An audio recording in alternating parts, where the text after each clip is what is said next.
Hey guys, tonight we stand at the edge of a hidden billabong, the moonlight turning its still surface into a sheet of liquid silver. The air feels damp, heavy with the scent of eucalyptus and leaf mold underfoot, and you can almost hear the distant ripple of water that has never known your footsteps. You probably won't survive this if you think it's just another sleepy story. No, this is the very origin of Australia's lifeblood. So, before you get comfortable, take a moment to like the video and subscribe, but only if you genuinely enjoy what I do here. Post your location and local time in the comments so I can see where you're tuning in from. Now, dim the lights, maybe turn on a fan for that soft background hum. And let's ease into tonight's journey together. You trudge forward, guided by the hush of wattle leaves underfoot. Beneath your boots, underground springs pulse like subtle heartbeats, ancient and secret. In many Aboriginal Dreamtime stories, oral history stretching back over 60,000 years, you find the first stirrings of the Rainbow Serpent, that colossal being of living water and rock. Mainstream archaeology confirms that Indigenous Australians represent the world's oldest continuous culture, preserving dreaming narratives of creation in intricate songlines and ceremonies. The fringe of folklore whispers that the serpent first emerges from a deep, sunken pool so cold and dark that it chills your marrow. Elders speak of water shimmering in dull reds and greens, as if carrying the serpent's scales within its currents. You approach the pool's mossy edge, heart thumping in time with the distant drip of subterranean water, compelled by a hush that feels alive, like the entire landscape is holding its breath. Then, without warning, the cold pool bubbles and heaves. Mud and stone part as if welcoming an ancient guest. A coiling form, broad as a riverbed and glinting like polished jade, pushes upward, reflecting the starlight in ripples of emerald and crimson. You hold your breath as the serpent rises, the water sliding gracefully down its flanks. Mainstream explorers in the 19th century documented rock art near similar springs depicting large twisting serpents, linking these beings to freshwater sources. Yet some fringe storytellers claim those paintings were attempts to lure the serpent from hiding, a ritual still debated today. As the serpent arches its back, rivulets burst forth, racing downhill in sinuous lines that carve the first gullies. You realize you are witnessing the birth of every inland river that snakes across the red continent. Each newborn current threads through spinifex and ghost gums, carving narrow dreamlines later traced by wandering clans seeking water and ceremony. You can almost feel the earth's muscles contracting as it forms the first stream, marking paths for future gatherings, songlines, and trade routes. You rest your palm on warm sandstone, feeling the subtle vibration of moving water beneath. This tactile connection reminds you that the story isn't just myth, it's an intimate description of hydrological processes long before modern science recorded them. Historians still argue whether these tales reflect early observations of spring-fed rivers or serve primarily as spiritual maps to guarantee water access in lean seasons. Yet the power of the image, a living river deity, unites both natural observation and spiritual guidance. Droplets fall from the serpent's scales like scattered gemstones, painting ripples of colored light across the pool's surface. You catch one shimmering green fleck on your fingertip and taste the cool mineral tang of uprushing water. Fringe storytellers insist that each colored droplet grants a different gift, strength, clarity, or vivid dreams, and that shamans once collected them under full moon nights to commune with ancestral spirits. Along these new waterways, clans like the Kunjami and Martu traced the serpent's course to harvest ochre deposits for ceremony and art. Mainstream ethnographers document ochre gathering sites lining riverbanks, a fact that underlines the intimate link between people and water. Fringe elders say the colored clays are the serpent's shed skin, remnants of each creation cycle. Scholars still debate whether the serpent shed skin myth reflects geological observations or carries deeper symbolic meaning. Small silver mullet dart through shallow pools left in the serpent's wake, their scales shimmering like tiny fragments of its great body. Fringe lore suggests these fish are offspring of the serpent, born to carry its essence downstream, sustaining freshwater ecosystems with every flick of their tails. Modern ecologists note that spring-fed streams indeed host unique fish populations, a mainstream observation supporting ancient tales of ecological stewardship. You watch as a lone eel slips past your toe, a silent reminder that life springs from that first emergence. as twilight deepens, the serpent's form slowly sinks back beneath the silt, leaving only the gentle sound of flowing water. The billabong's surface calms, reflecting starlight as if unbroken by any disturbance. You stand there, inhaling the crisp night air, understanding that every river, every muddy creek, carries this memory. In the distance, a lone kookaburra calls, a reminder that life thrives around these waters, sustained by the serpent's ancient gesture. Your heartbeat slows, matching the softened rhythm of the spring. The scene fades to stillness, but the knowledge lingers, hidden springs once ushered in the great waterways, immemorial circuits that shaped clan boundaries, ceremonial sites, and survival itself. Remember this silent origin when you later drift along floodplains or wander through trade paths, tracing the Rainbow Serpent's legacy down winding shores. For now, you remain a guest at the wellspring of all rivers, lulled by the thought that creation often whispers rather than roars. You follow the trickle of water downhill, the soft suck of damp earth underfoot guiding your pace. The Rainbow Serpent has vanished back beneath the surface, but its path remains. It doesn't just mark the terrain, it is the terrain. As you wander farther, you realize you're tracing more than a stream. You're walking inside a dreaming story, one that's still being told through every bend, ridge, and crevice the serpent carved as it slithered across the land. The dreamtime, or dreaming, isn't a past era in the Western sense. It's a layered, ever-present dimension. You're not looking back at what happened, you're walking with it as it unfolds. That's what makes this journey strange and soothing at the same time.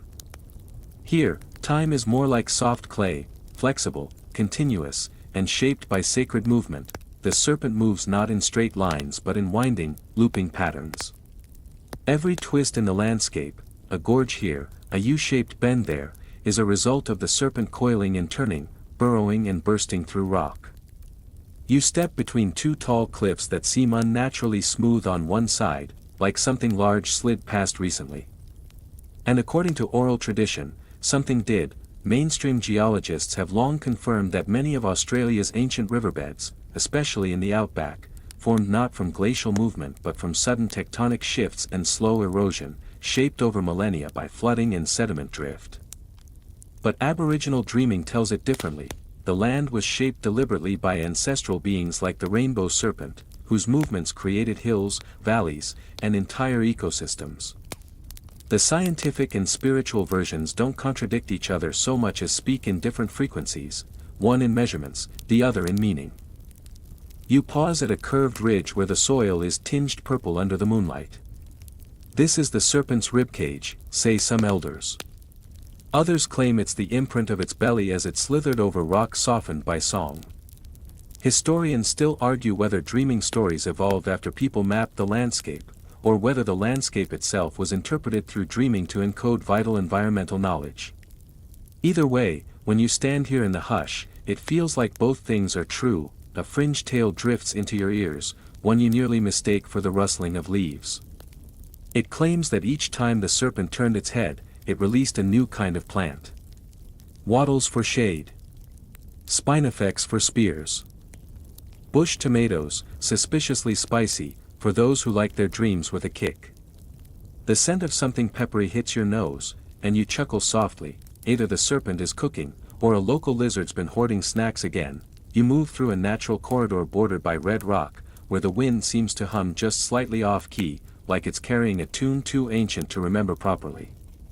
Your fingers trace the grooves etched into one of the stones, worn smooth not by rain, but by ceremonial hands. Dreaming tracks, some say these are literally the serpent's scales pressed into earth. Others suggest they mark the precise moments when the serpent paused to sing new rivers into being. Quirky side note, some communities claim the serpent was ticklish. That's why rivers meander. It wriggled when emus brushed against it. Laugh if you want, but it's a theory with better comedic value than most geology lectures. You reach a high point and look down. The view is hypnotic. A shallow river twists like a lazy thread of mercury through moonlit bush. You suddenly see it, not the metaphor, but the body. The serpent is not just a myth here. It is the river. It coils, rests, stirs, and flows, just like any dreaming thing. It's not extinct. It's just quieter these days. Back in the real world, the Darling and Fitzroy rivers, among others, carry names that sound colonial but trace ancient dreaming paths. Archaeological digs along their banks reveal over 30,000 years of habitation, tool fragments, fire pits, animal bones, all confirming that these rivers weren't just water sources but cultural lifelines. Mainstream evidence, meet mythic continuity, you crouch beside a particularly narrow curve in the path. According to some local beliefs, this was where the serpent paused to listen. To what, you wonder? Fringe accounts say it could hear underground springs singing. You listen too. Just wind and the distant gurgle of frogs. Still, it's comforting.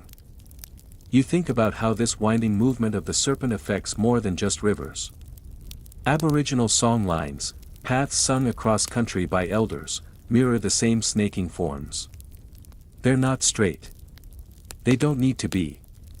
You can follow them only by listening, watching, waiting. Like rivers. Like dreams, one final curiosity, some say that if you fall asleep near one of these carved river bends, the serpent visits you in your dreams, not to scare you, but to show you something forgotten. A place you once knew. Or maybe a river you'll need someday, and so, as you step carefully down from the ridge, tracing the ever-coiling trail forward, you carry that feeling, the comforting sense that someone or something moved through here before you with great care and even greater purpose. The story keeps flowing. Just like the water. The path ahead becomes softer now, as if the earth itself is loosening its shoulders. The river winds lazily through the valley below, its bends so pronounced they seem almost indecisive, like the water couldn't make up its mind which way to go. You trail alongside, watching how the curves mimic the loops of a snake mid-slumber. The rainbow serpent may have slithered on, but it left a signature behind, clear as calligraphy. These looping forms aren't just random. Aboriginal elders from multiple nations describe the meanders as intentional, signs of the serpent's moods, its hunger, its playful diversions, or even its pauses to shed a scale or two. In Yalengu oral tradition, each bend carries a story, sometimes a warning, sometimes a lesson, and always a thread in the dreaming. If you ask politely, they might even tell you which loop was formed when the serpent sneezed. Yes, sneezed. Water went everywhere. Fringe knowledge at its finest. Meanwhile, modern hydrology explains these river curves with erudite phrases like sediment deposition patterns and lateral erosion. Meanders happen when water flows slowly over flat land, shifting side to side, eating away one bank while depositing sand on the other. The science is neat and tidy. The dreaming, on the other hand, is deliciously messy, full of personalities and drama.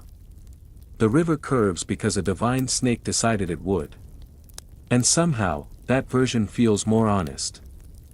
You crouch by the water's edge, fingertips grazing the silky surface. Tiny fish flit past like whispered thoughts, following the rhythm of the current. You get the sense that even they remember who made these curves.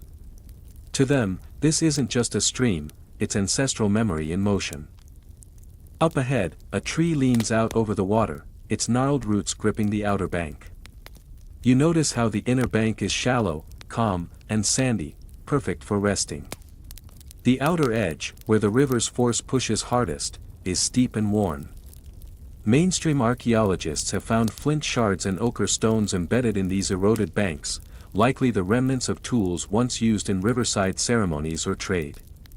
But in the dreaming, these tools didn't fall by accident, they were placed there as offerings, markers of where the serpent turned its head. Fringe accounts claim that when the serpent doubled back on itself, looping the river into a tight spiral, it was searching for something it lost. A forgotten egg. A misremembered melody. A place it had once created, and then misplaced. You know how that feels. You've probably walked into a room and forgotten why. The serpent did the same, with geological consequences. You pass a clearing where the river splits into two slender arms. In local lore, this is a sign of the serpent being indecisive, or worse, bickering with itself. Some communities interpret bifurcated rivers as moments when two ancestral beings crossed paths and argued, forcing the land to accommodate their conflict. Historians still argue whether these tales encode real historical droughts or migrations, or whether they serve as purely symbolic expressions of duality and choice. A wallaby hops past, pausing just long enough to give you a judgmental look before bounding off into the underbrush. You're intruding on sacred turf, after all. These loops aren't just stories, they're ceremonial sites. You spot a series of small stone circles nearby, half buried under grass and river silt. Elders sometimes say these rings were formed by the serpent's breath as it sang to itself while winding through this stretch. Or maybe they're campsites from 8,000 years ago. Or both. You sit for a moment, letting the quiet wrap around you. The air here feels thicker, more alive. You notice how the river's bend frames the horizon just so, and wonder how many generations sat here before you, watching the same water spiral into itself, weaving past and present together. One mainstream theory suggests Aboriginal knowledge of river meanders could stem from seasonal observation, as families return to the same bend year after year to find water. That may be true, but it's also beside the point. The dreaming isn't about practical survival instead of spirituality, it's both at once. It's a way of being where every rock is part myth and every myth is part map. A breeze stirs the treetops. You catch the scent of damp leaves and something richer, more metallic, ochre, perhaps, hidden in the soil along the bend. Fringe lore says the serpent's scales would flake off in high summer, staining the banks in streaks of red, yellow, and white. Geologists call these iron oxides. You call them evidence. The kind you can smell. You notice the sun dipping lower, or maybe it's been night this whole time. In the dreaming, that line blurs. You might be walking through the serpent's coils in your sleep. Or you might still be wide awake, tracing the loops of a story older than stars. You keep walking, feet squelching softly in the mud, your path never straight, always bending. The river invites you to think in curves. To remember in spirals, to dream in loops. You glance back once, half expecting the serpent to be behind you, tail twitching, tongue flicking. But no, just water and silence, for now. The river begins to narrow. Its curves grow tighter, almost secretive, like the serpent is whispering to itself as it weaves through scrub and stone. You follow, ducking under low-hanging branches that sway like they're aware of your presence. Here, in this winding corridor, you're entering one of the Rainbow Serpent's sacred resting zones, a place where the dreaming feels heavier in the air, like the story is folding in on itself for a nap. This stretch of river doesn't look particularly dramatic. No towering cliffs or glittering waterfalls. Just soft bends, sun-dappled water, and trees leaning in close as if eavesdropping. But according to certain Aboriginal traditions, these unassuming curves are where the serpent stopped to sleep. And where it sleeps, the land remembers. You crouch beside the water again, watching the eddies spin lazy circles, and imagine the serpent curled beneath the surface, scales blending into river mud, breath so slow you wouldn't know it was there, unless you listened.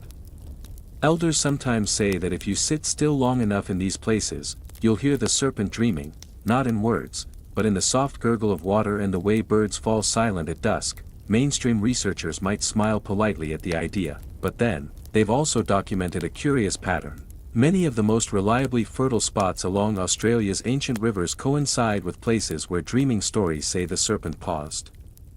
Coincidence? Maybe. Or maybe knowledge passed down not just in stories but in song, ritual, and memory older than most cities on Earth. You step carefully around a cluster of stones half submerged in the riverbed. According to fringe interpretations, these aren't just rocks, they're the hardened scales of the serpent itself. Shiny, dark, and smooth-edged, they almost look like armor. There's a tale, rarely told outside of ceremony, that during one of the great dry seasons, the serpent shed parts of itself to protect a group of thirsty travelers, leaving behind its scales to hold rainwater. The stones still catch and cradle morning dew today, long after most have forgotten their purpose. You move upstream, where the river bends again, tighter this time, like a muscle pulling inward. It's here that many Aboriginal communities speak of kulamans, shallow wooden bowls carved to carry water, food, or even babies. In this region, the term also carries a metaphoric meaning. These river bends are like the serpent's kulamans, cradling life, holding water long after rains vanish. It's why settlements and ceremonial spaces are often found nearby, hidden just beyond the reeds. Historians still argue whether the placement of these early gathering sites was strictly environmental, based on water access, or guided more deeply by spiritual maps. Dreaming stories, after all, aren't just bedtime tales, they serve as oral cartography, encoding topography, resources, even seasonal cycles. The serpent slept here because life could flourish here, or perhaps life flourished because the serpent chose to rest. A fringe story comes to mind. In this very bend, it said that the serpent once dreamed a second river into existence. Not with movement, but with breath. The river didn't exist before that nap. It came into being as a side effect of a good snooze. You smirk. Honestly, if you could dream up new waterways while napping, you'd never get out of bed. You press onward. The ground gets spongier, and the air thickens with the scent of eucalyptus and something faintly metallic. Iron-rich soil, perhaps. Mainstream analysis of sediment layers here shows seasonal flooding dating back at least 40,000 years. Layers of silt, pollen, and charcoal tell a quiet tale of cooking fires and plant cycles. But for the people who lived, and still live, by these curves, the tale wasn't told through data. It was sung through song lines, passed down through generations of walking, remembering, and listening. Song lines are more than oral tradition, they're moving maps. Each verse links a place to a story, and each story links a creature, a lesson, a warning. Or a gift. You're walking inside one now, even if you can't hear the melody. Maybe if you were barefoot and humming, a wall of reeds rustles nearby, and you think you hear water slap against something large, just once. You freeze. Probably a fish. Probably. Still, you glance over your shoulder. Just reeds. Just wind. Just echoes. There's an old belief, whispered in certain remote communities, that the serpent's dreams can sometimes leak. That while it rests, it dreams in shapes, turtles, clouds, fire, and shadows, and those shapes wander the land, confused and curious. Some become animals. Others become stories. Occasionally, one becomes you. That's a thought to carry lightly. You finally reach a spot where the river loops so tightly it almost touches itself, forming an oxbow. Scientists call these formations fluvial relics. But in the dreaming, this loop marks the place where the serpent curled so tightly it nearly vanished into its own coils, becoming both beginning and end at once. Like a lullaby folding back into silence, you stand there, listening. No rush. No destination. Just the water, the curves, and the slow breathing of something ancient and vast asleep beneath your feet. The curve behind you fades gently into the distance as another slow bend rises ahead, lazy and unhurried. The land here is flatter, quieter.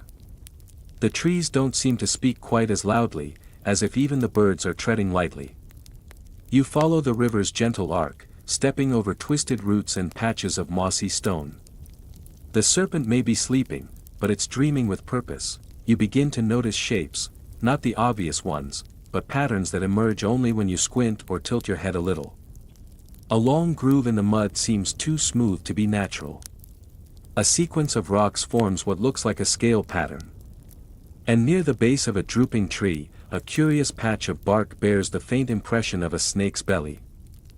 These subtle markings are known in some communities as the soft trail, the quieter signs of the serpent's movement. Not every place is marked with drama and thunder. Sometimes, the dreaming is content to whisper. Historians still argue whether these markings were deliberately carved as ritual art, or whether nature simply obliged the story. Either way, the result is the same, a landscape that hums with layered meaning. If you're patient enough to see it, and you, dear listener, have been very patient, this part of the river is often used in local dreaming tales to illustrate the theme of balance. The serpent, powerful and eternal, had to learn to move gently so as not to crush the very land it shaped. Fringe lore tells of a time when it grew too excited, perhaps chasing a cloud or trying to catch the moon's reflection, and its tail lashed out, snapping the river into wild, unnatural angles. Floods followed. Lives changed. The serpent retreated here afterward, curling itself into tighter loops to practice restraint. There's a quiet wisdom in that, chaos followed by calm, destruction giving way to reflection. Like when you break a favorite mug and spend the next hour sipping from it anyway, cradling the jagged lip with extra care. Sometimes, regret leaves beauty in its wake. You spot a low ridge ahead, barely a few feet high but strangely out of place in this otherwise flat terrain. Mainstream geomorphologists would call it a natural levee, deposited over centuries by slow, patient floods. But in the stories, this rise is the serpent's rib. A single rib, left behind when it stretched too far and cracked itself open. A mark of effort. A trace of vulnerability. It's now a resting place, where locals once gathered to tell stories and share food. The shape remains, rounded, soft, gently curved, like a sleeping body curled in on itself. In some fringe variations of the dreaming, the serpent had a twin. Not a sibling exactly, but a mirror self. One lived above the land, shaping clouds and weather. The other moved below, carving rivers and valleys. Occasionally, they would meet, usually at twilight, and for a brief moment, the land would shimmer as their stories overlapped. Elders say this shimmer could be seen as a mirage on the river's surface, where two realities brushed against each other. You glance now at the water, and sure enough, a shimmer lingers, though it might just be the wind. You walk on, and for the first time, you hear singing. Not clearly. More like a distant hum, half memory and half breeze. You pause, turning your head, but it fades when you try to focus. In this region, songlines are sometimes described as being embedded in the very earth, and those with the right ear, or the right dream, can hear them rise up from the ground. It's not about music in the conventional sense. It's a form of listening with your feet, your skin, your breath. You try to match your steps to the rhythm, just in case. A few more bends and you find yourself at a peculiar fork where the river seems to divide and then rejoin itself, forming an island of pebbles and low brush. This place is called a knot in some traditions, where the serpent's body twisted upon itself to test the resilience of the land. Some communities interpret knots as sites of spiritual tension, where decisions were made or bargains struck. Others treat them as natural meeting places, ideal for ceremony and dance. Archaeological digs in similar regions have uncovered fragments of woven mats and charred bone, signs of communal meals, trade, perhaps even conflict. But no matter the interpretation, the knot remains, a twist in both land and narrative, where something important, though long forgotten, once occurred. You cross to the center of the knot and sit for a moment on a flat stone warmed by the sun. You imagine the serpent coiled beneath you, not sleeping, not awake, but waiting. Dreaming of rivers that do not yet exist. Of stories not yet sung. The clouds begin to stretch across the sky, long and thin like the river itself. A few birds circle overhead, but none land. Perhaps they, too, sense this place is watched. Not in a threatening way. More like gently supervised. You feel the rhythm of your breath match the lapping of the water. A light breeze stirs the reeds around you. And for just a second, the entire river seems to exhale. You leave the knot behind, stepping softly as the river resumes its unhurried drift. The air here feels different, cooler, even though the sun still filters through the canopy above. There's an old belief, murmured in some dreaming songs, that the rainbow serpent releases its breath in pockets along the river, creating patches of calm air and whispering wind. You pass through one now, and it wraps around you like the sigh of a sleeping giant. The path narrows again, and the vegetation grows taller. You push past a wall of reeds, each one clicking softly as if greeting you in a secret language. The serpent is said to love reeds, perhaps because they bend without breaking, a quiet kind of strength. In certain regional stories, the serpent hid in reeds for years after shaping the rivers, watching the world reshape itself in return. Fringe tales suggest the reeds are not just plants, but guardians. Each stalk holds a memory. The taller the reed, the older the dream. You squint at one particularly tall specimen and imagine it whispering to the others about that time the serpent swallowed a lightning bolt and coughed up fireflies for a week. Mainstream archaeology might not list that under confirmed events, but then again, fireflies are remarkably common in these parts during certain seasons. Coincidence? Maybe. Or maybe the serpent just had a flair for the dramatic. You continue walking. And the sound of water shifts. Less of a flowing and more of a trickle, like the river is catching its breath. You come upon a dry section, an exposed bed of smooth stone and scattered bones, bleached white by centuries of sun. It's called a memory path in some communities, where the water retreats not from drought, but out of respect. The serpent, after all, doesn't forget. Here, the story gets personal. One dreaming version speaks of a young traveler who tried to trick the Rainbow Serpent by claiming a sacred stretch of river as their own. The serpent, amused more than angry, simply stopped flowing there. The traveler learned quickly that a dry river is a loud silence. The lesson? You don't own the river. You accompany it. Like a polite houseguest who remembers to take off their shoes, modern hydrologists might chalk up this dry patch to seasonal migration of flow, a common feature in lowland channels. Still, it's hard not to feel like this place has been deliberately quieted. Even the wind tiptoes here. You crouch and brush your fingers over the stones. They're warm, almost sticky with mineral-rich residue.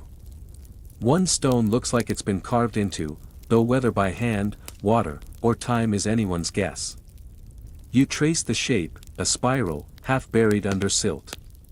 Spirals appear often in Aboriginal art, representing movement, rebirth, and sometimes the serpent's path looping back on itself. Historians still debate whether such symbols were meant as literal maps or spiritual cues. Maybe both. Maybe neither. The point isn't always what it means, but what it reminds you to remember. You move slowly now, more reverent than before. The silence deepens, but in a comforting way. Like a library. Or an empty movie theater just before the previews start.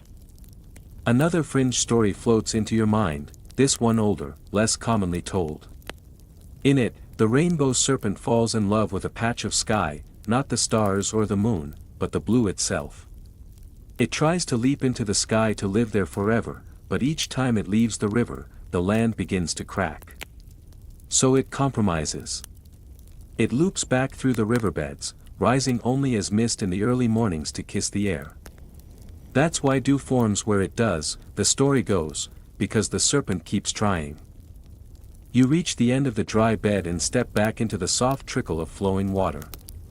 The contrast feels symbolic, though you're not sure of what exactly. Maybe it's just nice to have wet toes again. The flora changes here, subtly. More ferns. A few low, thorny bushes that seem out of place. You recognize one from an old sketch in a museum catalog, Acacia dodoniifolia, sometimes called the hop bush. Used in smoking ceremonies. Used to scent water. Used to mark boundaries. This section of river might be one of those boundary points, a threshold between stories, between regions, between responsibilities. In some dreaming versions, this marks the place where the Rainbow Serpent handed over part of its duties. Tired from endless shaping, it summoned lesser spirits, spindly, fast, and fond of riddles, to handle the small curves and side streams. Like interns with bright eyes and limited supervision. It's why smaller tributaries often behave strangely, switching direction mid-season, vanishing into sinkholes, or appearing overnight after a dream of rain. One academic paper tries to trace these hydrological oddities through satellite imagery and rainfall models. It's compelling data. But you can't help but smile at the idea of the serpent taking a nap while a handful of giggling spirit apprentices draw doodles in the mud with sticks. The river bends again, of course it does, and you follow. Your steps matching its rhythm. Another slow inhale. Another quiet exhale. You're no longer sure if you're walking beside the river or within the serpent's body itself.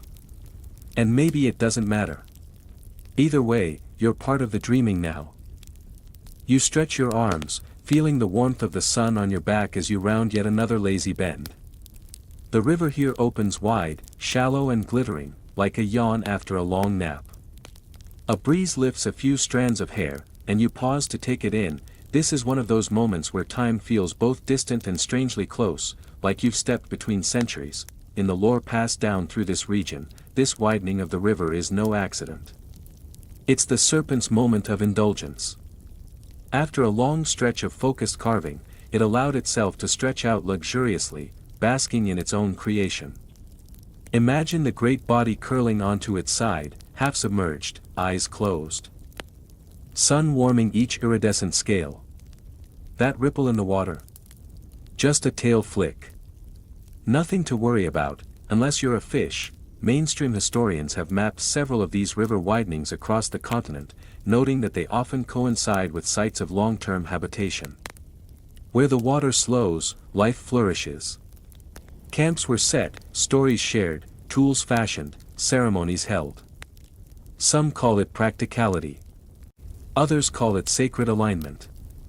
The dreaming sees no difference. You crouch near the bank and dip your fingers into the water. It's cool, softer than it should be. As though it's holding back, trying not to startle you. Some fringe stories suggest the serpent can sense those who listen, those who don't just trudge past the river, but actually notice it. The tale goes that it might offer a gift. A feather on the wind. A sudden fruit. Or maybe just the hush that lingers when a bird stops singing just for you. You glance around, no feathers, no fruit. But the hush is there. A silence not of absence, but of attention. There's a small island in the middle of this wide stretch, barely more than a rise in the mud with a crown of scraggly brush. To an ordinary passerby, it's just a sandbar. But according to the storylines of this dreaming, it's known as the Eye. Not the serpent's literal eye, but a representation of its awareness. A place from which it watches the land it has shaped. It's said that anyone who stands upon it and whispers a true story, just once, will have their dream carried downstream and planted where it's most needed. Of course, what counts as a true story is up for debate. Historians still argue whether these sacred islands were used for spiritual reflection or practical water navigation. One account from an 1880s settler journal notes that indigenous guides refused to walk across a certain sandbar at low tide, citing it as the watcher's bed. The settler, of course, waded across anyway. The journal ends a few pages later. The final entry reads, "The river has changed. I do not know how to go back." You stand at the edge of the bank, looking at the island. You're not about to wade across. You've learned by now that if the serpent wants you somewhere, it'll take you. But you do whisper something, quietly. Maybe it's a wish. Maybe it's a joke. Maybe it's just the word thanks. The water laps the shore like it heard you and approves. You keep moving. Further downstream, you come across tree carvings, not deep engravings, but gentle marks, clearly made with care. Circular motifs, lines that mimic water's flow, and what looks like the faint outline of a snake's head resting on a curl of tail. These are dendroglyphs, a form of cultural expression that exists more in the space between art and ceremony. Some were made as part of funerary practices, others as songline markers, and some, historians believe, were simply conversations with the land. One carving shows the serpent wrapped around a tree, its head tilted upward toward the sun. In some communities, this symbolizes guidance, the tree's roots pulling nourishment from the same soil the serpent once moved through, the sun drawing new life upward. A vertical version of the river's journey. You tilt your head, and the pattern almost seems to move. Nearby, a fringe legend clings to this grove. It tells of a boy who tried to climb the tree to see what the serpent sees from above. Halfway up, he slipped, not because he lost his grip, but because the serpent turned the bark slick to teach him patience. The boy landed in a patch of moss, unhurt but thoroughly humbled. He returned every year after that. Not to climb, but to sing beneath the branches. It's said the tree still remembers the melody, you hum a little yourself, just to see if the bark responds. It doesn't. But you do feel better. As you pass out of the grove, you notice the river splitting again, this time into thin tendrils, delicate and winding. It's not a dramatic fork, more like lacework. Braided channels, each only a few feet across, snake through a low floodplain. These braided rivers are common in landscapes with shifting sediment, but in the dreaming, they represent decisions, those rare moments when even the serpent hesitated. One songline recounts how the Rainbow Serpent was faced with a choice: carve a path toward the mountains and bring storms, or veer inland and deliver calm. The river split as the serpent paused to weigh its options, and each branch still reflects a different mood, this one playful, that one solemn. You follow the playful one, mostly because it smells faintly of mint. The sun begins to tilt westward, casting golden streaks across the ripples. The shadows of reeds stretch long and thin like the fingers of a sleepy hand. Somewhere upstream, a fish leaps, creating a single echo that rolls down the water like a soft drumbeat. And then everything settles again. No rush. No drama. Just the river, still dreaming its slow, scaly dream. You walk on, and the branches of trees above start to form a leafy corridor, shading the braided channels below in a gentle dusk, even though it's only mid-afternoon. Sunlight filters through in long, dappled strokes, gold on green, flickering like scales. You feel as if you're walking through the serpent's belly, its ribs forming archways of bark and vine. If this were a cathedral, this would be its holiest aisle. The dreaming says this stretch is where the Rainbow Serpent first sang. Not a song with words, but one of vibration, tones that hummed through rock and root and bone. The river learned the rhythm of the serpent's voice and has been mimicking it ever since. If you listen just right, you might still hear the echo in the way the water slides over pebbles or how a reed quivers without wind. Mainstream ethnomusicologists, yes, that's a real title, have traced these melodic patterns in ceremonial instruments like the didgeridoo. The cyclical breathing techniques used to play it are said to mirror the breath of the serpent. An inhale that never ends. An exhale that shapes the land. Some argue this was deliberate spiritual mimicry. Others think it's just how the instruments naturally sound. Historians still debate whether these sonic parallels were intentional or serendipitous. You pause on a small rise, the ground soft underfoot, the kind of soft that says, step lightly. Stories sleep here. A few animal tracks crisscross the muddy edge, wallaby, maybe. A set of bird prints, delicate and erratic like someone trying to walk in flip-flops after a nap. You spot a pattern near the bank, a circle drawn in the mud, with a single line splitting it like a yoke. Another symbol. Or perhaps just the serpent doodling again. One story describes how a man tried to dam a sacred stream to build a personal bathing pool. The birds screamed so loudly, the serpent woke up mid-slumber and sneezed a flood. The pool, the dam, and the man's soap all washed away in one slippery lesson. Moral of the tale: don't mess with an ancient, slightly dramatic river god, especially one with allergies. You walk through a patch of long grasses, their golden tips brushing your legs like soft brushes. Some lean aside as you pass, then return to attention behind you. It feels like the land is tucking you in, smoothing the sheets of the earth. You spot a termite mound, unusually tall and strangely smooth, almost sculpted. In some communities, these mounds are believed to be the breath of the serpent rising from underground.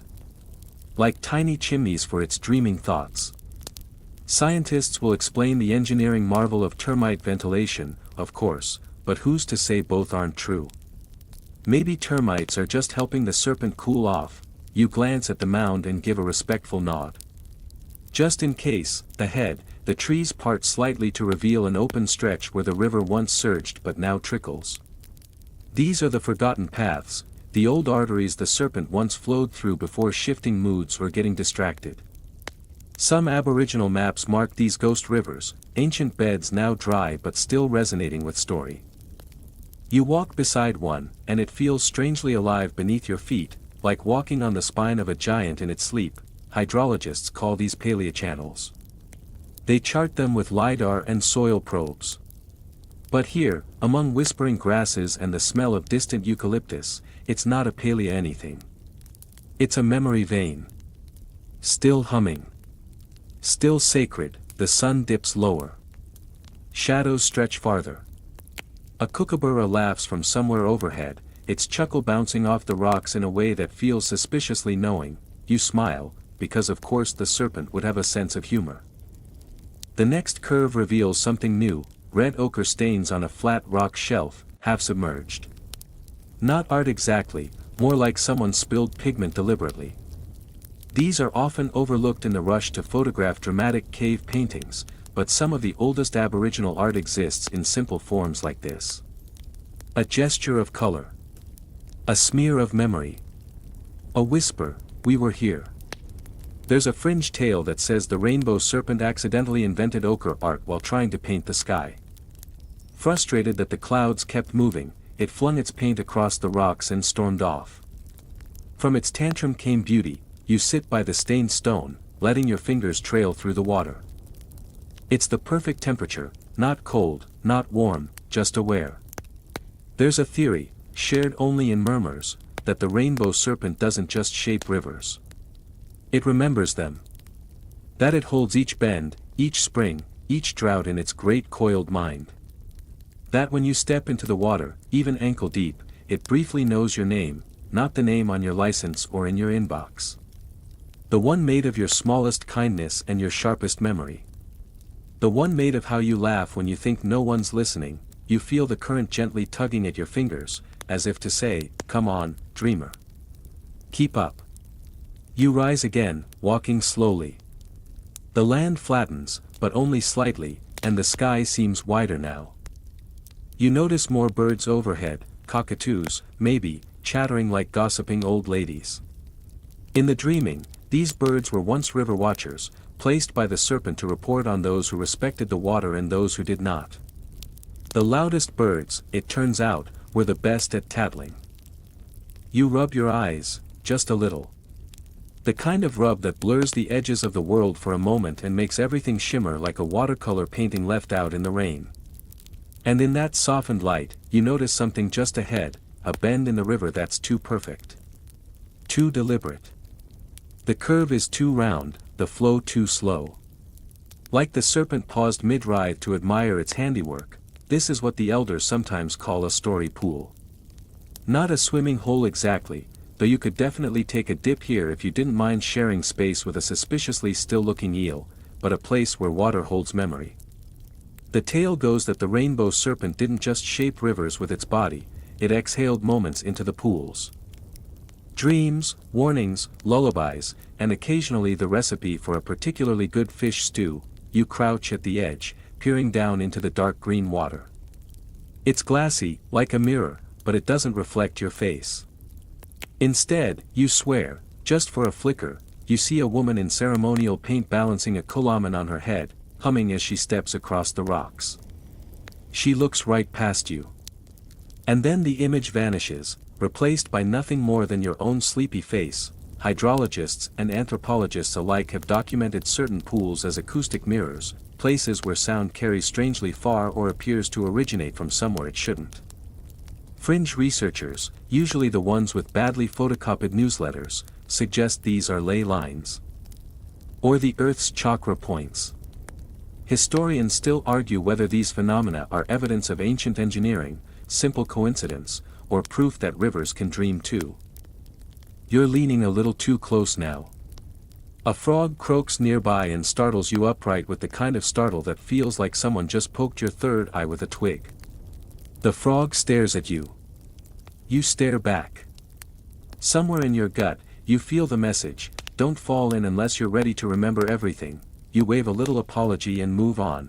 The banks here are studded with curious rocks, rounded, smoothed by years of lazy current. Some are streaked with iron-rich red, others with creamy white veins. You find one that looks exactly like a curled-up snake. Another is shaped suspiciously like a sandal. You decide it's better not to ask, according to some versions of the dreaming. These stones are the serpent's skin shed in its more emotional moments.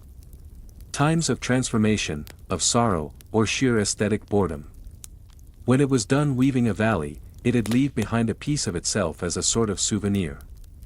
Locals knew to watch these stones. If they began to vanish or crack, it meant the serpent was stirring again. You walk further, feeling the gentle crunch of pebbles underfoot. The path narrows between two sloping hillsides, and you realize you're entering a stretch known as a serpent channel, narrow, deep cut, winding like a meandering thought. These channels appear across Australia in regions where flash floods dig deep into the soil. They're sometimes described as nature's version of a mood swing. In oral traditions, this section of the river was formed during a moment of indecision. The Rainbow Serpent had paused to choose between vengeance and mercy. Its body twisted here, looping back and forth as it debated internally. Ultimately, it chose peace.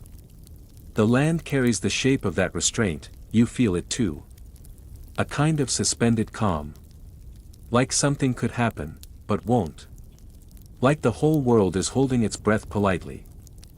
On the banks, tall spear grasses sway in the wind. In the dreaming, these grasses were combed by the serpent's fringe, those rainbow-colored lashes that trailed along its flanks. The wind through them creates a sound like soft hissing, which is either soothing or mildly threatening depending on how many ghost stories you've heard lately. One such tale tells of a young girl who could speak to the wind. She asked the serpent to make her voice part of the breeze so she could sing to her people even after she passed on. The serpent agreed, but with conditions. Her song would only be heard by those who were lost, or searching. You stand there now, listening. A whistle in the grass. A low hum. Maybe it's wind. Maybe it's her. The ground starts to darken ahead, mud replaces dust. This means you're nearing a spring, one of the serpent's resting points. Springs are considered sacred in many Aboriginal communities, not just for their life-giving water, but because they mark where the serpent curled in tight and exhaled deeply. Some say the bubbling is just geology. Others say it's the creature's breath, still escaping in lazy sighs after millennia of dreaming. You stoop by the edge and cup your hands. The water is cold and sweet. The kind that makes your bones feel slightly upgraded after a sip. Nearby, a fringe myth mentions a spring where the serpent left behind a whisper. Not a loud one. Just one syllable, lost in the steam. If you can say it back correctly, you'll find clarity in your next decision.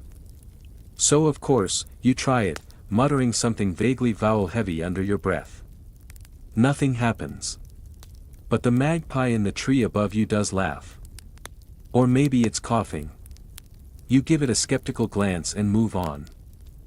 Ahead, the land starts to rise again. You've followed the river through widening bends, narrow veins, sacred pools, and soft-breathed springs. Now it's time to trace its beginning. Or at least its memory of one. But not yet. One last echo curls behind you. One last look into the water, and there, not in the reflection but in the flow, you see it, a flicker of iridescent color. Not light. Not shadow. Just the faintest glimmer. As though the serpent is still there. Still moving. Just deeper than you can reach. The path you're on begins to climb, gently at first, then more insistently, like a friend nudging you uphill toward a surprise. The river is falling away behind you now, narrowing into quiet tributaries and curling into puddles that mirror the darkening sky. You glance over your shoulder, just once, to catch the last full view of its gleaming surface. It looks like a ribbon dropped by a giant hand. You're not leaving the serpent, not really. Just heading toward the place where it first blinked into being. According to some dreaming stories, this isn't a single spring or mountain or rock. It's a mood. A feeling in the land so ancient, it shaped the serpent, not the other way around. Kind of like how your coffee routine shapes who you are in the morning. You crest a hill and reach a wide, rocky plateau. There's not much water here, just a few sunken stone bowls holding shallow pools from the last rain. But the air feels different. Taut. Like the beginning of a story that hasn't been told in a long time. In Aboriginal cosmology, these kinds of sites are often called increased sites, places where spiritual energy pools and can be renewed through ritual. Scholars have documented these locations meticulously, but they still argue over what energy means in this context. Is it symbolic? Ecological? Literal magic? No one can quite agree, but no one is brave enough to scoff. Either, you sit on a warm rock. It fits your shape too well. Coincidence? Maybe. Or maybe the serpent left it for you, custom seating for the dreamer who dared to follow its trail. From here, the view is sweeping, dry valleys in the distance, tufts of spinifex glowing amber in the setting sun, and, just at the farthest visible reach, a thin, snaking scar of river, silver and slow. You can see the serpent's work laid out like a tapestry. The wind kicks up again, playing a dry leaf rattle through a stand of ghost gums. Their pale trunks shimmer, not unlike the serpent's own scales. Some versions of the myth say that when the Rainbow Serpent made this plateau, it tried to plant skytrees here, saplings it had brought down from the clouds. They grew sideways, confused by the lack of altitude, and so they twisted into these strange, pale trees. Botanists call it adaptive evolution. Dreamers call it memory. You lean back on your hands, staring up at the deepening sky. The first stars are blinking into place. The Southern Cross appears just off-center, like a compass needle that's decided it's off-duty for the night. In some traditions, these stars are the serpent's eyes, watching over its rivers while it slumbers below. You remember a detail now, something shared by a quiet elder in the far north, whose words you almost forgot until just now. He said the serpent isn't only underground or in rivers. It's in time. That each moment you experience is just one curve in the serpent's body. Every dream, every slip of memory, every strange déjà vu, that's you brushing against a scale. It explains a lot, honestly. As you lie there, letting the last light fade across your face, you catch a glimpse of something odd in the rock nearby. A shallow groove, smooth and curved. Too long and too perfect to be natural. Archaeologists debate these lines endlessly. Some say they're ancient grinding grooves, used to sharpen stone axes or prepare seeds. Others believe they're ceremonial markings, routes carved to guide spirits. A few brave fringe researchers suggest they're not made by humans at all, but by something far older. Something underneath. You trace the groove with your finger. It's warm from the sun. It feels almost alive. You're not sure what you expected, but you find yourself whispering, "Are you still there?" No answer. Just the breeze, but then, a sound. It's subtle. A tiny trickle of water from a fissure in the stone. You crawl toward it, peering into the crevice. A miniature stream, so small you could block it with your thumb. But it sings. A high, faint sound, like someone playing a flute 3 rooms over. Hydrologists call this seepage, water pushing through porous rock. Dreaming lore says it's the serpent tasting the surface, deciding if it wants to rise again. You decide not to plug the stream. Seems rude. As the sky deepens to a purplish navy, you light a small lantern, the pretend kind. The kind made of dream logic and comfort. It casts a soft glow that paints shadows without hard edges. You're not afraid here. Not even a little. Because somehow the serpent wouldn't bring you this far just to startle you. You lie back again, arms crossed behind your head, the stone warming your spine. You can hear night creatures stirring, a rustle of leaves, a faint scurry. A nearby owl lets out a single note, then falls silent. Even it doesn't want to interrupt the stillness, and then you feel it, not movement exactly. More like a slow shifting in your own thoughts. As though the groove in the rock beneath you is sliding your dreams into place. The stars above shimmer, and one of them streaks softly across the sky. A shooting star? Maybe. Or maybe the serpent shedding a scale. Dropping another story. You close your eyes. The river might be far below now, but its sound lives in your ears. And your bones. And maybe in your dreams, just promise you'll remember the whispering spring. And the bird that tattled. And the sandstone spine, because this isn't the end of the serpent story, just a curl, a pause. A breath. You're awake, but barely. That soft, floaty kind of awake where your limbs feel fuzzy and the air itself seems to hum. Still, you rise, slowly, like a leaf being encouraged by gravity. The stone beneath you gives one last puff of warmth as you step away, and you wonder, just briefly, if it'll miss you. The land ahead is drier now. Cracked and ochre-colored, with low shrubs like nature's throw pillows scattered across the plains. The river is well behind you, at least, the visible parts. But remember, the Rainbow Serpent doesn't just live in water. It is water, yes, but also shadow. Curve. Rhythm. You're walking across its memory now, imprinted in the folds of the land. You squint toward the horizon and spot a cluster of termite mounds, tall, spiny structures that look like ancient temples built by very ambitious ants. Some Aboriginal communities consider these formations sacred, believing they mimic the scales on the serpent's back or its teeth protruding from the earth. Scientists will tell you they're built with precise internal temperatures and even rudimentary ventilation, basically tiny bug skyscrapers. Historians still argue whether the symbolic reverence for them came before or after their practical importance. It's a chicken and termite situation. You pass between them, feeling like you're slipping through a silent crowd, and then, just ahead, you see it, a rock wall. Not very tall. Modest, almost. But when you get closer, you realize it's covered in ochre markings. Handprints. Spirals. Long, sweeping lines in red and yellow. It's not a mural exactly, it's more like a conversation the land has been having with itself for thousands of years. This is a known site, though you're not quite sure how you got here. It's one of the many rock art galleries across Australia where dreaming stories are inscribed, refreshed, and retold with each generation. Here, the Rainbow Serpent appears coiled and arched, mouth wide, eyes like twin suns. In some panels, it's swimming. In others, it's flying. And in one particularly dramatic image, it's curled around a sleeping human. Protective or possessive? Interpret as you will. You run your fingers just above the surface, not touching, of course. That would be disrespectful.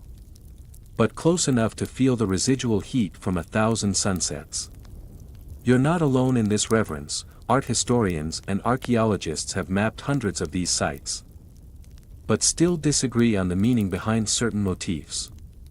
One spiraling pattern, for example, might represent rain, or time, or a very determined snake mid-nap. No one's really sure. A small figure appears nearby. Don't panic, it's just a wallaby. It blinks at you with the kind of disapproval only marsupials seem to master, then hops off as if to say, "This isn't your gallery, mate." You nod respectfully. He's got a point. Beyond the wall, a dry creek bed carves a shallow channel through the earth. Not much to see, until you notice that the stones lining it have been arranged. Not recently. Not by hands like yours. But by somebody. Maybe the serpent. Maybe time. Maybe a child from centuries ago who just liked tidy spirals. In one corner, there's a pile of broken shells, way inland, far from the sea. These are middens, ancient meal remnants left behind by First Nations people, often marking sacred sites or communal gathering places. Some middens are over 10,000 years old. That's older than the Great Pyramid. Older than Stonehenge. And yet here they sit, undisturbed, whispering through calcium and dust. You crouch down beside them. One shell, half cracked and gleaming faintly, catches your eye. You imagine it held a small creature once, slurped down by someone watching the stars, maybe telling a story about the serpent turning into a storm. You can almost hear the laughter, the clatter of tools, the murmur of shared memory. A picnic on the skin of a myth. As you rise, you feel something shift in the wind. Not a chill, just a message. Keep moving. The land dips again, and you follow a trail worn into the dirt, not by vehicles, not even by feet, but by countless animals taking the same path. Emu tracks, kangaroo prints, the faint indent of a snake's belly dragging across sand. This is a song line. Or what some call a dreaming track, a physical path across the landscape that mirrors a mythical one.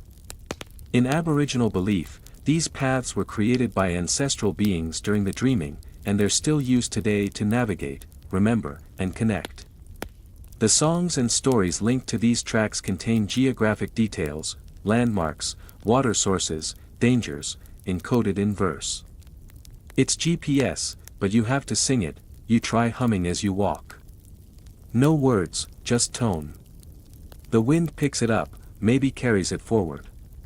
Maybe it adds it to the song. There's a low hill ahead, gently sloping. At the top, a lone boab tree squats like a wise old librarian. Its bark is scarred with carvings, some ancient, some more recent. You sit in its shade, grateful. And that's when you notice, from this height, the faint lines of the river system stretch in all directions. Some dry, some flowing. All curved. All deliberate. All serpent, and beneath you, deep, deep beneath, something still stirs, not with menace, not with urgency, just presence. The rainbow serpent isn't finished, because nothing this old, this big, this braided into the land ever really goes quiet, it just listens, and waits. You stand beneath the boab's sprawling arms, the rough bark tickling your skin as you stretch upward, reaching for a sense of grounding in this vast landscape. The warm afternoon sun filters through its thick branches, casting a patchwork of light and shadow over your feet. This tree, with its swollen trunk and gnarled roots, is a living monument to resilience, and maybe a little stubbornness. Boabs can live for over 1,000 years, and legends say they're the containers of ancient spirits, quietly watching the land's slow transformations. Nearby, a handful of faded ochre paintings cling to sheltered rocks, faint echoes of dreaming stories told long ago. They depict the serpent not as a frightening beast, but as a gentle force weaving through the country, molding the rivers, shaping the hills, and crafting life itself. In one image, the serpent's body coils protectively around a pair of humans, its head resting softly near theirs, as if whispering reassurance. You find the notion oddly comforting, like a mythical blanket wrapped around the land. As you wander further, the terrain begins to shift, the soil loosening into sand and red dust. Here, the plants grow sparse, but the stories remain thick, woven into every stone and whispering breeze. Aboriginal elders have long shared tales of how the rainbow serpent brought water to these arid stretches, carving out hidden springs and permanent waterholes, precious lifelines for all who live here. Yet, some scholars debate whether these water sources were always present or if the myth was a hopeful metaphor for survival.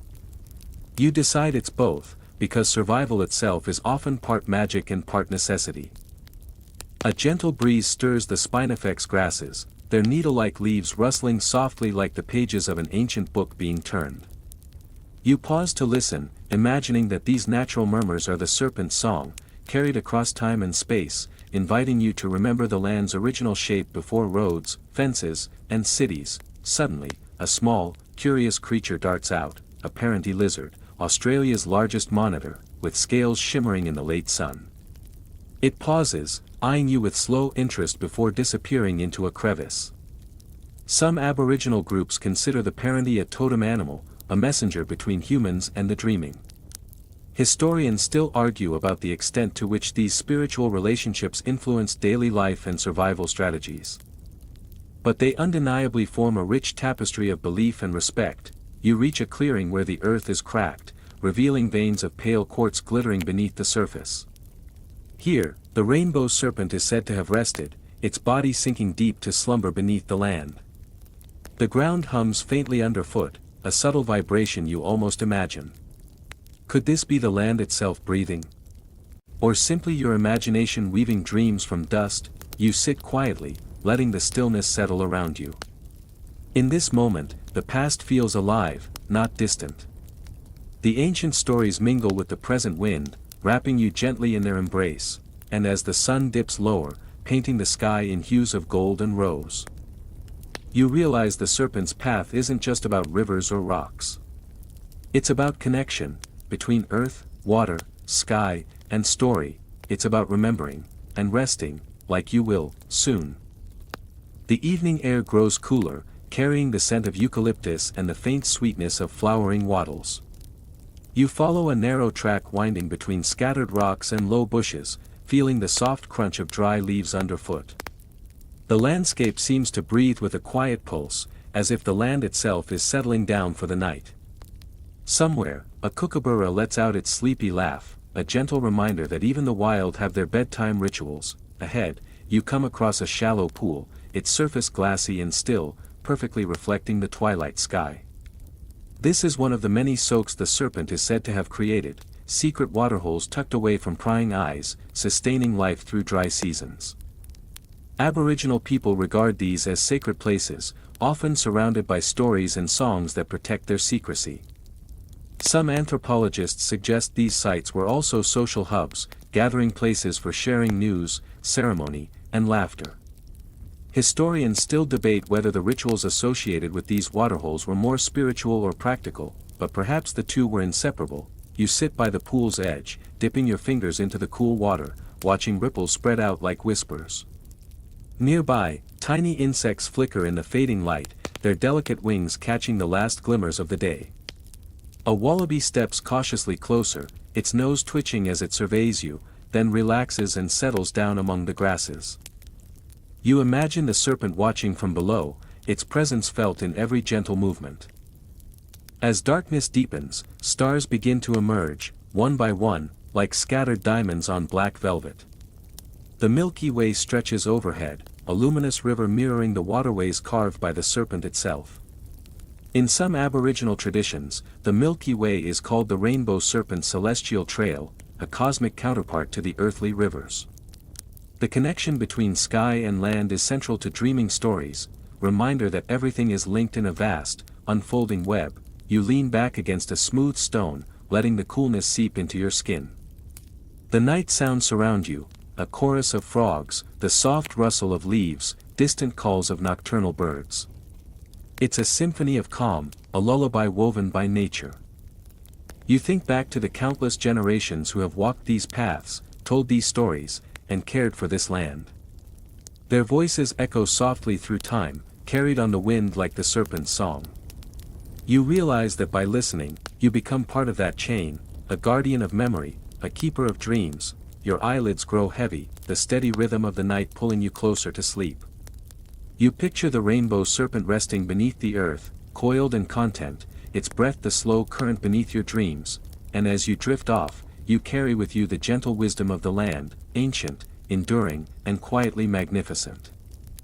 You're almost asleep now, nestled deep in the cool embrace of night, but a faint breeze stirs, carrying with it a hint of ancient stories yet untold. The landscape around you softens into shadows, but beneath the darkness, the rainbow serpent's influence remains vivid, etched not just in the earth, but in the memories of people, animals, and even the stars above. You think about how this myth stretches across countless Aboriginal groups, each with their own version of the serpent story. In some, the rainbow serpent is a creator and protector, weaving the land's features as it moves. In others, it's a stern enforcer of laws, a reminder that boundaries exist and must be respected. Sometimes, it's a healer, bringing rain and renewal. Other times, a force of nature, reminding everyone that the world is vast and wild. This multiplicity of roles illustrates the complexity of Aboriginal cultures, rich tapestries rather than single threads.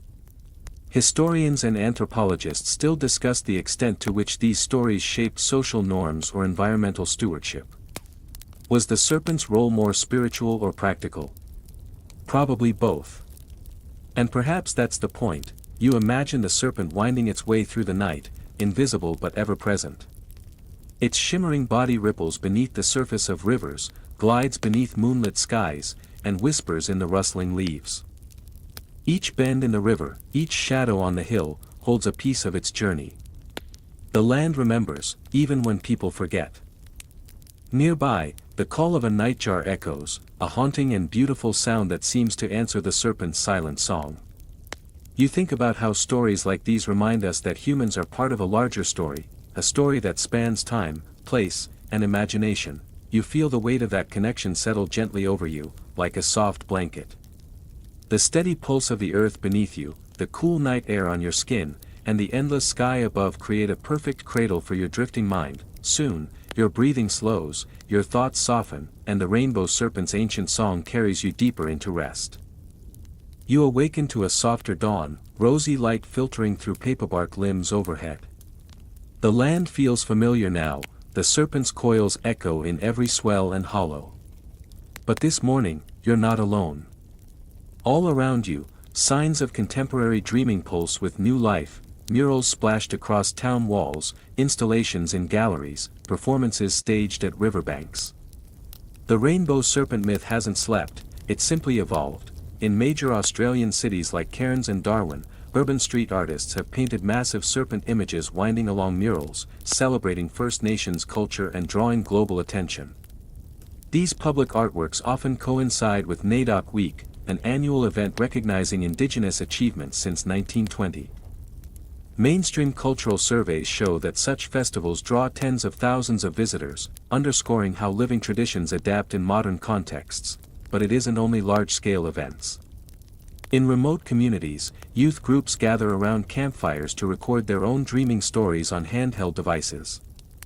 Fringe media producers, armed with 360-degree cameras, have begun creating virtual reality experiences that let users swim alongside a digital rainbow serpent through reconstructed ancient waterways.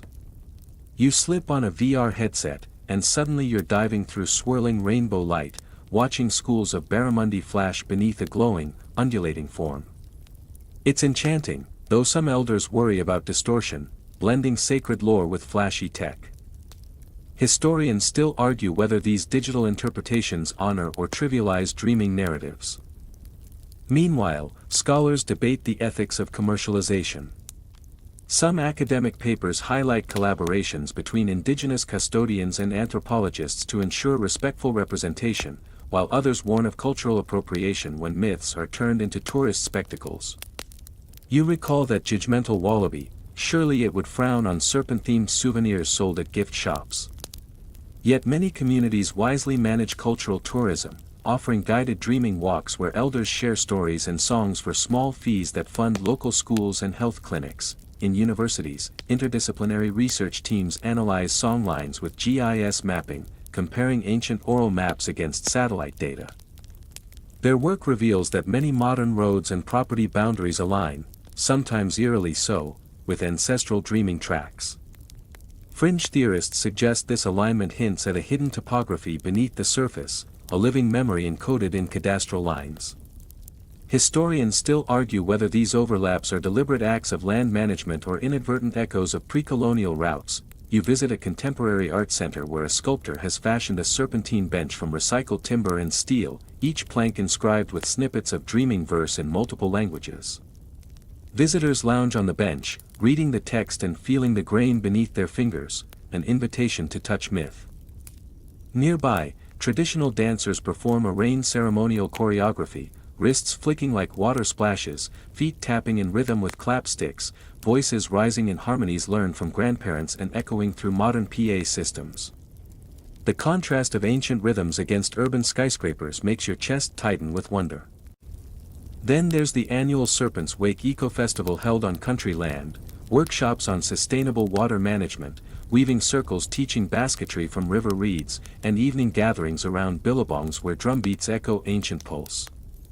Mainstream environmental NGOs partner here, recognizing that dreaming stories carry ecological wisdom, about seasonal cycles, fish migrations, and water conservation, that predates modern science by millennia. You encounter a VR poet who reads dreaming verse through augmented reality glasses, overlaying text onto the landscape so you see glowing glyphs hovering above creek beds. Fringe critics fret this turns sacred spaces into techno-parks. But many First Nations artists assert their right to innovate, to keep culture breathing and relevant. As you stand on a levee overlooking a modern irrigation channel, not carved by mythical coils, but by engineers, you hear the serpent song in passing machinery, the hum of turbines, the drip of water-fed paddies.